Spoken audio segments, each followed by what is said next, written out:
Good morning everyone and welcome to the class. We are doing the revision of the chapter Judiciary, and under this chapter we were discussing about the jurisdiction of the Supreme Court.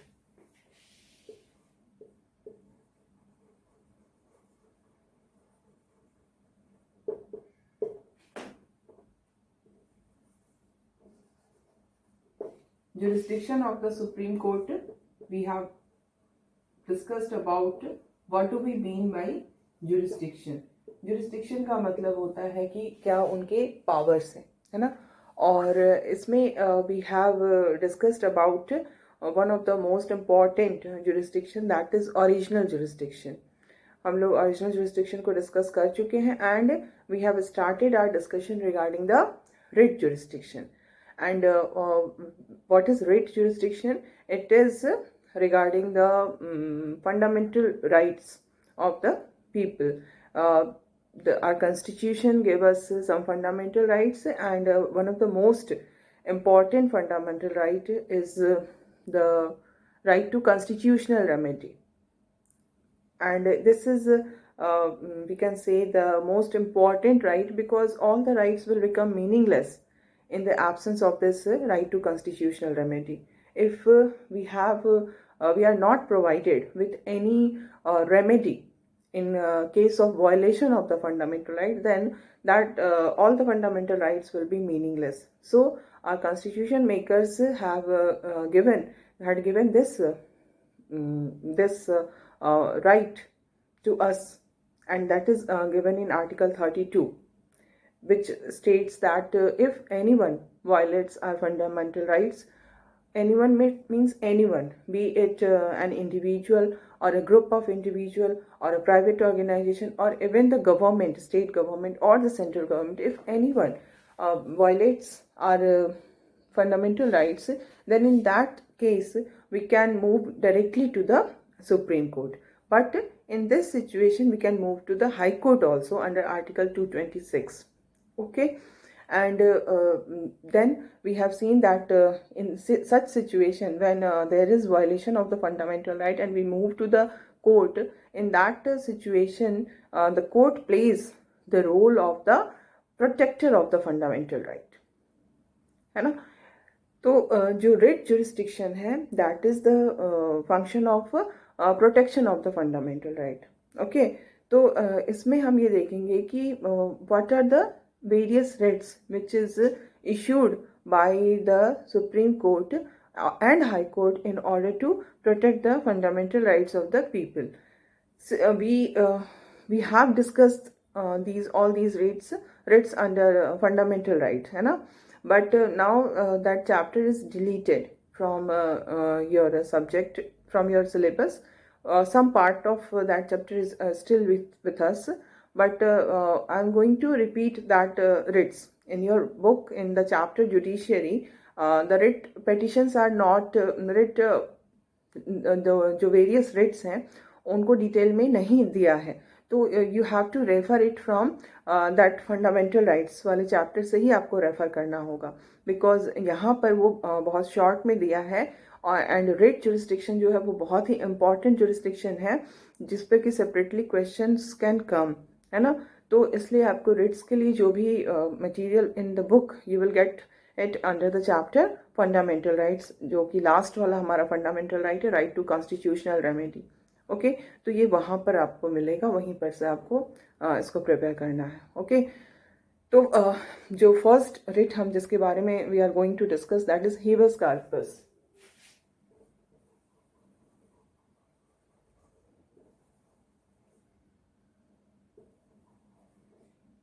First of all, you must know the meaning of habeas corpus. What is this habeas corpus?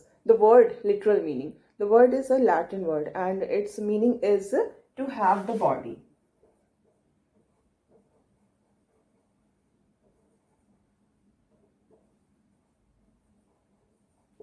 Now, what does it mean to have the body?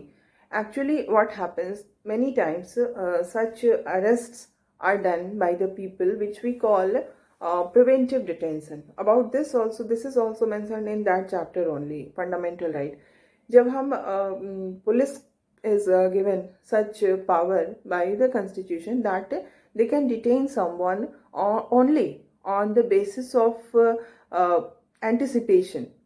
Matlab, the person has not committed any crime, okay, still he can be arrested, he or she can be arrested. On what ground? On the ground of national interest, on the ground of this, that the person may cause any harm to the national interest in future. It is the anticipation. ये anticipation में हम arrest करते हैं, जो police होती है वो anticipation में अरेस्ट करती है कि ऐसा लग रहा है कि ये जो पर्सन है that can cause any harm to the nation, national interest, national security के अगेंस्ट वो कुछ भी कर सकता है, इस बात की पॉसिबिलिटी है और इस बेसिस पे उसको अरेस्ट किया जा सकता है। ऐसे अरेस्ट को हम प्रिवेंटिव डिटेंशन कहते हैं। तो जो हमारे कॉन्स्टिट्यूशन में ये पावर जो पुलिस को दिया गया है, there is very much possibility that this power can be misused, and it has been misused not only by the police but by the political leaders, the ruling party. They have misused it. ये होता है, it's चीज़ें हैं, power है, तो यहाँ पर ये सब कुछ होता है ना। तो अब इस सिचुएशन में ये बहुत ही ज़्यादा इम्पॉर्टेंट था कि जो लोग हैं, जो अरेस्टेड पीपल हैं, उनको कुछ राइट दिया जाए ताकि ये जो मिसयूज है उसको ज़्यादा से ज़्यादा रोका जा सके। It should not be done for any wrong purpose. The purpose should only be national interest and national security, other than that it should not be used, है ना। तो इसी पर्पस को by keeping this purpose in mind, our constitution makers have given this writ jurisdiction to the supreme court and high court कि वो ये habeas corpus का writ issue कर सकते हैं। किसी को अरेस्ट किया गया एंड ये जो अरेस्ट होती है प्रिवेंटिव डिटेंशन में, उसमें ये होता है कि उसको विद इन 24 आवर्स मजिस्ट्रेट के सामने जाना होता है। सपोज उसको मजिस्ट्रेट के सामने नहीं ले जाया गया और चीज़ें जो है वो अकॉर्डिंग टू लॉ नहीं हो रही हैं, अकॉर्डिंग टू द कॉन्स्टिट्यूशन नहीं हो रहा है, तो उस केस में जो अरेस्टेड पर्सन है उसके बिहाफ में ये रिट के लिए पिटीशन डाली जा सकती है सुप्रीम कोर्ट में या हाई कोर्ट में, ठीक है। तो ये जब रिट हम इसकी जब पिटीशन डालते हैं तो कोर्ट उसको कंसिडर करती है एंड वो ये रिट इशू कर देती है, हिबियस कॉर्पस की रिट इशू करती है। तो इसका मतलब ये होता है कि जो कोर्ट है वो ये कह रही है कि जो अरेस्टेड पर्सन है जिसको अरेस्ट किया गया है, he or she should be presented before the court to have the body. जो अरेस्टेड पर्सन है उसको फिजिकली प्रेजेंट किया जाए कोर्ट के सामने, ठीक है। तो ये इसलिए होता है कि ऐसा ना हो कि उसको अरेस्ट करके उसके साथ किसी तरह का ऐसा इल ट्रीटमेंट किया हो, उसके साथ बहुत बुरा हुआ हो, इनजस्टिस जो होने का जो पॉसिबिलिटी होती है उसको रोकने के लिए ये रिट इशू करती है सुप्रीम कोर्ट और हाई कोर्ट, दोनों को ये राइट है। और इसमें हम देखेंगे कि जो सुप्रीम कोर्ट होती है वो जब ये रिट, हम अभी सुप्रीम कोर्ट के बारे में पढ़ रहे हैं, तो सुप्रीम कोर्ट की मतलब दोनों के पावर्स हैं, so you have to understand it. तो ये जो रिट जब इशू करती है तो फिर उसको लाना पड़ता है, पुलिस को उस अरेस्टेड पर्सन को फिजिकली प्रेजेंट करना पड़ता है। और जब फिजिकली प्रेजेंट करती है तो फिर ये बात भी इसकी भी डिस्कशंस होते हैं कोर्ट में, देखा जाता है जो जज होते हैं वो डिसाइड करते हैं कि उनको जो अरेस्ट किया गया वो उसका ग्राउंड क्या था, ठीक है, और जिस मैनर से अरेस्ट किया, बोथ द थिंग्स, किस मैनर, किस तरीके से अरेस्ट किया गया और किस ग्राउंड पे अरेस्ट किया गया, इन दोनों को ही वो कंसिडर करती हैं। एंड इफ इट फील्स कि if it reaches to the conclusion कि उसको अरेस्ट करने का तरीका गलत था या अरेस्ट करने का जो ग्राउंड बताया जा रहा है दैट इज रॉन्ग, तो फिर उसको उसमें छोड़ भी दिया जाता है, फ्री भी करने की जो जजमेंट है वो डिलीवर कर सकती है सुप्रीम कोर्ट। तो ये इस तरह से रिट पिटीशन जो ये हमारा हिबियस कॉर्पस रिट है वो एक बहुत ही मोस्ट इम्पॉर्टेंट हमारे लिए है, हमारी राइट टू लाइफ के लिए, राइट टू लिबर्टी के लिए, ओके। तो इसके अलावे जो सेकंड हमारे जिस रिट की हम बात करेंगे वो है मैंडामस। सो मैंडामस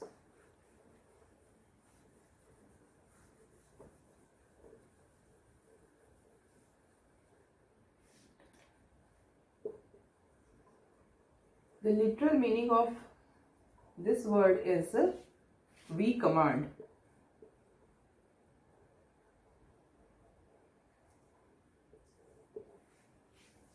हम कमांड कर रहे हैं, हम ऑर्डर दे रहे हैं। Okay, we command. इसमें क्या होता है कि ये this writ is issued when the court finds that a particular officer a particular office holder, कोई जो ऑफिस होल्ड करने वाला पर्सन है, he is or she is not doing legal duty, and in this way, by not doing the legal duty, he or she is infringing on the right of an individual, because the person is not doing his duty. He is a particular office holder. He is supposed to do the legal duty according to his office or her office, but the person is not doing his legal duty, and because the person is not doing the legal duty, that is why what is happening, that the right of an individual is violated. ठीक है, तो इसलिए वो command issue करती है, जो हमारी supreme court है, हाई कोर्ट है, वो इस मैंडामस रिट को इशू करती है कि ऑफिसर जो है वो अपना लीगल ड्यूटी उसको फुलफिल करे। ठीक है, तो इसको हम कहते हैं मैंडामस। और ये हमारे ये भी this is also very important for the protection of fundamental rights. ठीक है, तो मैंडामस हम जब office holder is not doing his और हर लीगल ड्यूटी, ठीक है, तब ये इसको इश्यू किया जाता है। इसके नेक्स्ट जो हमारा थर्ड जो रिट है उसको हम कहते हैं प्रोहिबिशन। प्रोहिबिशन इज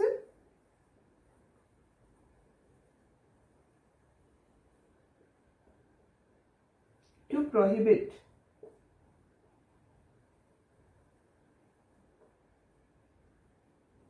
प्रोहिबिट का मतलब रोक लगाना, हम मना कर रहे हैं।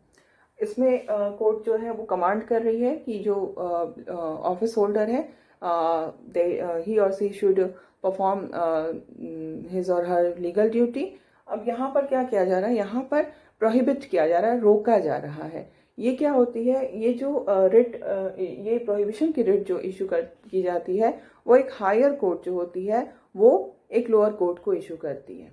ठीक है, जैसे हाई कोर्ट और सुप्रीम कोर्ट जो है वो एक लोअर कोर्ट को इशू करेगी जब ऐसी कंडीशन आती है कि जो लोअर कोर्ट है वो अपनी जुरिस्डिक्शन से बाहर चला गया है।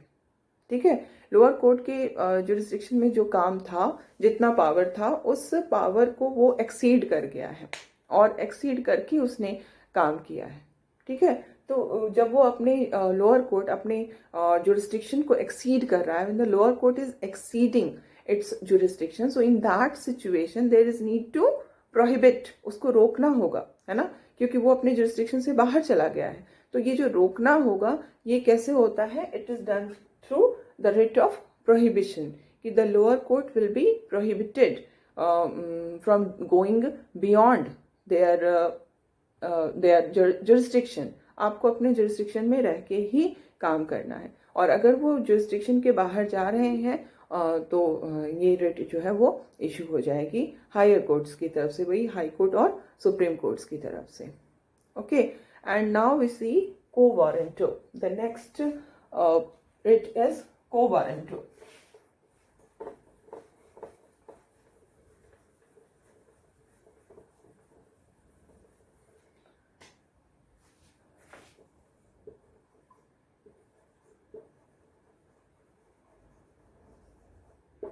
What is this quo warranto? The meaning is of this word is by what warrant। यहाँ पर अगर वारंट का मीनिंग देखें तो वारंट का मीनिंग होता है बाय व्हाट अथॉरिटी। आपको ये अथॉरिटी कहाँ से मिली इस काम को करने का। ठीक है, ये पूछा जा रहा है। It's a type of question. को वारंटो, बाय व्हाट वारंट, किस अथॉरिटी से आपने ये काम किया है। ठीक है, और ये रिट कब इशू होती है, जबकि कोर्ट जो है वो उसको ऐसा पता चलता है, court finds that a person is holding office but it is not entitled to hold that office. The person is holding the office, ठीक है, but he is actually he is not entitled to hold that office. उस office के लिए जो भी documents हैं वो उसके पास प्रॉपर नहीं है, उसने सही तरीके से वो ऑफिस को होल्ड नहीं कर रहा है, तो उस कंडीशन में उसको ये इशू की जाती है कि किस अथॉरिटी से आप इस ऑफिस को होल्ड कर रहे हैं, है ना, क्योंकि आपके पास जो रिक्वायरमेंट होना चाहिए, जो एंटाइटलमेंट होना चाहिए, वो नहीं है। So by what authority you are holding this office, and ये जो होती है ये रिस्ट्रिक्ट करती है, रोक लगाती है उस पर्सन को उस ऑफिस को होल्ड करने पर, because he is not having the required documents, required entitlement. That is why he is restricted from being on that post. ठीक है, तो इस तरह से हम ये तब होता है जबकि एक पर्सन जो है वो ऑफिस तो होल्ड कर रहा है, बट उस ऑफिस को होल्ड करने के लिए जो रिक्वायरमेंट है वो फुलफिल नहीं कर रहा है, रिक्वायर्ड जो डॉक्यूमेंट्स हैं वो उसके पास प्रॉपर नहीं है, एंटाइटलमेंट जो है वो प्रॉपर नहीं है, किसी तरह की फॉर्जरी वाली बात जो होती है, तो उस केस में सुप्रीम कोर्ट जो है और हाई कोर्ट दोनों को ये राइट है कि वो को वारंटो का जो रिट है वो इसको इशू कर सकते हैं। ठीक है, और इसके बाद जो नेक्स्ट रिट जिसको हम कहेंगे वो है सर्ट्यूरारी।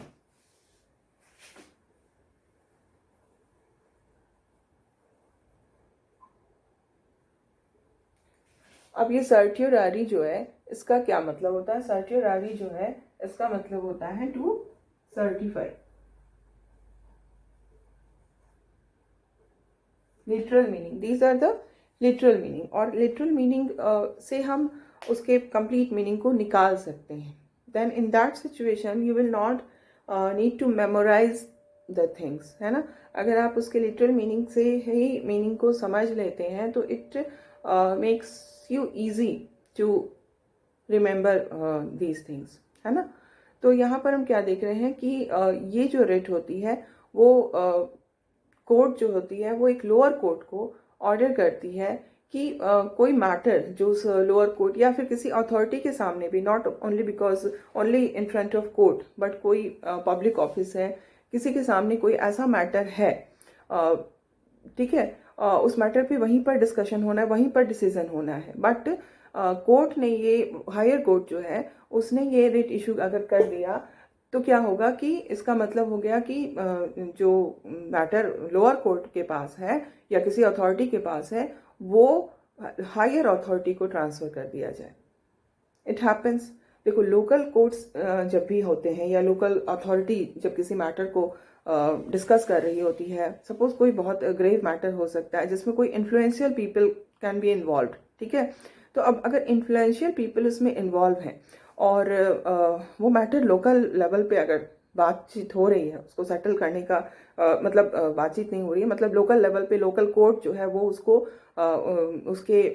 उसको डिस्कस कर रही है, केस जो है वो लोकल कोर्ट में चल रहा है, ठीक है, केस जो है वो लोकल कोर्ट में चल रहा है और कोई बहुत ही इन्फ्लुएंशियल पर्सन जो है वो उसमें इन्वॉल्व है, उस पर एक्यूज किया गया है, उसको एक्यूज मतलब चार्जेस जो लगे हैं वो इन्फ्लुएंशियल पर्सन पे, तो ऐसे मैटर में इस बात का बहुत ज़्यादा पॉसिबिलिटी होता है कि जो इन्फ्लुएंशियल पर्सन है वो वहाँ लोकल लेवल पे उसका पकड़ है ना, वो उस जगह का जाना माना पर्सन है, लोग उसको जानते हैं, उसका बहुत इन्फ्लुएंस है, पावर है, पैसा है, तो ऐसे कंडीशन में वो जो आदमी है वो डिसीजन को इन्फ्लुएंस कर सकता है ना। लोकल लेवल पे चीज़ों को मैनेज करना आसान होता है। दीज आर द नेचुरल, हमारी सोसाइटी में ये सब चीज़ें हम लोग इसको पढ़ते हैं, जानते हैं, न्यूज़पेपर में पढ़ते हैं, टीवी में हम इस तरह के न्यूज़ देखते हैं, तो लोकल लेवल पे इन चीज़ों को मैनेज करना एक इन्फ्लुएंशियल पर्सन के लिए आसान हो जाता है अगर उस पर चार्जेस लगे हैं तो इसलिए कई बार इस तरह के रिट जो होते हैं वो इशू किए जाते हैं कि मैटर को लोकल कोर्ट से वहाँ से हटा करके उसको हाई कोर्ट में डाल दिया गया, ताकि अब जो जजमेंट होगा, अब जो केस चलेगी हाई कोर्ट में या सुप्रीम कोर्ट में, कहीं भी इसको ट्रांसफ़र किया जा सकता है, तो वहाँ पर क्या होगा कि वो पार्शियल वे में नहीं होगा बल्कि इम्पार्शियल होगा, क्योंकि वहाँ पर उनका इन्फ्लुएंस नहीं चलेगा। ठीक है, तो इसके पर्पज से जो सर्टियररी है वो रेट इशू की जाती है। ठीक है, तो ये हमारे 5 रेट्स हैं जो कि रेट जुरिस्डिक्शन के अंदर बहुत ही ज़्यादा हमारे लिए इम्पॉर्टेंट है, और यही वो रेट्स हैं जो कि जिसके कारण हम सुप्रीम कोर्ट को और हाई कोर्ट को या फिर judiciary as a whole we can say place the role of the protector of the fundamental rights. ठीक है, जब हम कहते हैं कि जुडिशरी को एक बहुत बड़ी जिम्मेदारी दी गई है कि वो फंडामेंटल राइट्स को प्रोटेक्ट करे, तो वो कैसे अपने इस रिस्पॉन्सिबिलिटी को फुलफिल करता है by issuing these writs only. So इसमें जो एक क्वेश्चन हमारा होगा, एक तो सिंपल क्वेश्चन है, डायरेक्ट क्वेश्चन है कि रेट जुरिस्डिक्शन को एक्सप्लेन करिए, then same answer will be same but the question will be different कि how does the judiciary play the role of the protector of the fundamental rights। तो उसमें आपको ये rights के बारे में बताना होगा। Okay, and now we move to another jurisdiction and that is appellate jurisdiction।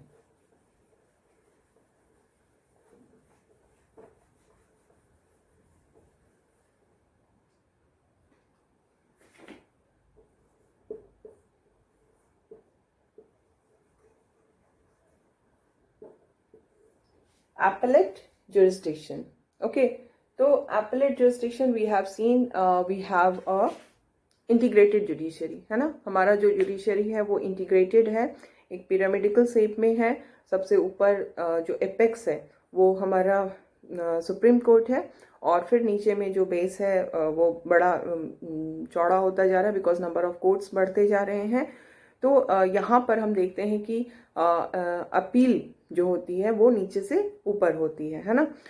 जो सुप्रीम कोर्ट है it is the highest court of appeal. Supreme court जैसे जब मैटर नीचे के कोर्ट्स में जाता है, जब मैटर लोअर कोर्ट्स में जाता है, तो हम क्या देखते हैं कि वहाँ से जो मैटर है वो हाई कोर्ट्स में जाते हैं, है ना। अगर अपील हमें करनी हो तो लोअर कोर्ट से हम, जिसको हम डिस्ट्रिक्ट कोर्ट्स भी कहते हैं, है ना, डिस्ट्रिक्ट कोर्ट से हम जाते हैं हाई कोर्ट में। और फिर अगर सपोज हाई कोर्ट के वर्डिक्ट के अगेंस्ट अगर किसी को अपील करनी होगी तो वो सुप्रीम कोर्ट जाएगा। लेकिन सुप्रीम कोर्ट जो है वो हाईएस्ट कोर्ट ऑफ अपील है। सुप्रीम कोर्ट के ऊपर कोई भी कोर्ट नहीं होती है जहाँ पर कि हम सुप्रीम कोर्ट के जजमेंट के अगेंस्ट अपील कर सकें।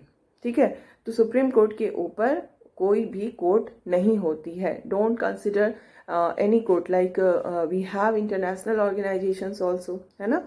जैसे यूएन जैसे इंटरनेशनल ऑर्गेनाइजेशन है, और यूएन का एक इंटरनेशनल कोर्ट भी है जिसको हम कहते हैं international court of justice. But उस इंटरनेशनल कोर्ट ऑफ जस्टिस में आप नहीं जा सकते हो against the verdict of the supreme court, क्योंकि हमारा जो सुप्रीम कोर्ट है वो सबसे ऊपर है, उसके ऊपर कोई भी कोर्ट नहीं है। And we are a sovereign country.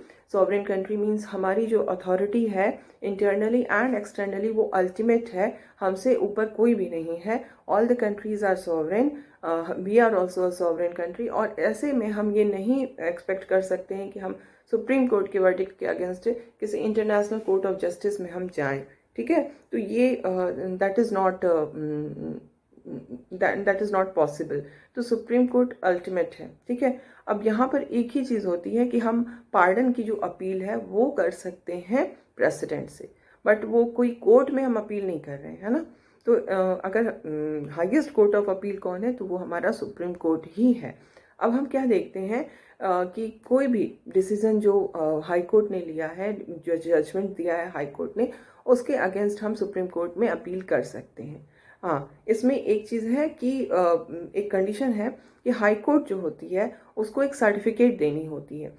ये सर्टिफिकेट देना है कि जो केस है जिसके लिए अपील की जाने की बात हो रही है, वो जो केस है वो अपील उसकी की जानी चाहिए या नहीं, वो फिट है या नहीं अपील के लिए, अपील होनी चाहिए या नहीं होनी चाहिए, इसके लिए वो एक सर्टिफिकेट देगा कि yes the case is fit for appeal because it involves a serious matter of interpretation of law or constitution। ठीक है, उसमें कोई ऐसा मैटर इन्वॉल्व है उस केस में जिसमें कि लॉ या कॉन्स्टिट्यूशन को इंटरप्रेट करने की जरूरत है, and because of that it is a fit case for appeal. It must be heard in the supreme court. High court ने तो उस पर डिसीजन दे दिया, लेकिन उसमें कोई ऐसे इम्पॉर्टेंट लॉ और कॉन्स्टिट्यूशन को इंटरप्रिटेशन से रिलेटेड मैटर है तो इसको फिर वहाँ ले जाना होगा, सुप्रीम कोर्ट में ले जाना होगा। But in this regard you will also remember that there may not be a certificate in any case। किसी केस में ऐसा भी हो सकता है कि हाई कोर्ट ने सर्टिफिकेट नहीं दिया कि it is a fit case for appeal, उसने नहीं दिया सर्टिफिकेट, फिर भी हमें राइट है अपील करने का। ये अपील करने का राइट ऐसा नहीं है कि वो हाई कोर्ट हमको सर्टिफिकेट देगा तब भी हम अपील करेंगे। अपील करने का राइट हमारे पास है, ठीक है। बट प्रॉब्लम मतलब डिफरेंस अगर हम देखेंगे तो इसमें यही होता है कि जैसे सुप्रीम कोर्ट, जब हाई कोर्ट ये सर्टिफिकेट लगा देती है कि इसमें अपील के लिए ये फिट केस है, तो उस मैटर में सुप्रीम कोर्ट उस मैटर को लेता ही लेता है अपील के लिए, बिकॉज हाई कोर्ट की सर्टिफिकेट है उसके साथ। बट अगर हमें हाई कोर्ट ने सर्टिफिकेट नहीं दिया है, फिर भी हम we are totally dissatisfied with the judgment of the high court, with the verdict of the high court, so in that situation we have the right to move to the supreme court using this appellate jurisdiction। ठीक है, अब हम बिना certificate के ही move कर जाएंगे supreme court में। हाँ, भले ही now it depends on the supreme court कि वो हमारे अपील को एक्सेप्ट करती है या नहीं। हो सकता है कि हाई कोर्ट ने ये सर्टिफिकेट नहीं दिया, लेकिन फिर भी सुप्रीम कोर्ट के पास जब हम मैटर अपील के लिए डालते हैं तो सुप्रीम कोर्ट ये फील करती है कि यस इसमें अपील की बनता है, होना चाहिए अपील, तो फिर हमें मैटर वहाँ पर हमारा फिर से खुलेगा और उस पर फिर से सारा कुछ होकर के वर्डिक्ट फिर से आएगा। लेकिन अगर हमने बिना सर्टिफिकेट के ही अपील के लिए डाल दिया और सुप्रीम कोर्ट ने उसको एडमिट नहीं किया अपील के लिए, सुप्रीम कोर्ट का ये जजमेंट आ जाता है कि नहीं, इसमें कुछ भी ऐसा मैटर इन्वॉल्व नहीं है, जो हाई कोर्ट ने डिसीजन लिया है वो दैट इज़ फाइनल, तो फिर अपील नहीं हो सकती है। ठीक है, तो ये कुछ चीज़ें हैं जो कि बहुत ही इम्पॉर्टेंट हमारे लिए हो जाती है कि अपील तो होगा। इसमें एक कंडीशन क्या हम देख रहे हैं कि सर्टिफिकेट की जरूरत पड़ती है ना।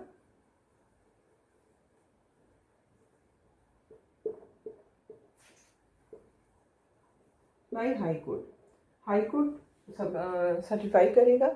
In the absence of certificate also it can be done.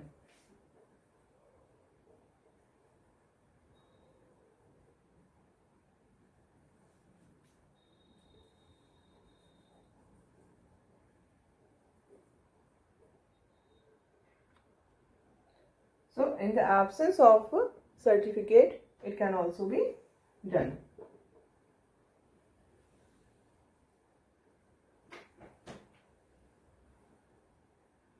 है ना, तो ये दो बातें हमने अपीलेट जुरिस्डिक्शन के बारे में देखी। नेक्स्ट जो हम देखेंगे कि इसमें जो बहुत ही इम्पॉर्टेंट चीज़ वो होती है कि कोई क्रिमिनल केस है। ठीक है, क्रिमिनल केस में क्या हुआ कि जो लोअर कोर्ट थी उसने किसी पर्सन को डेथ सेंटेंस दे दिया।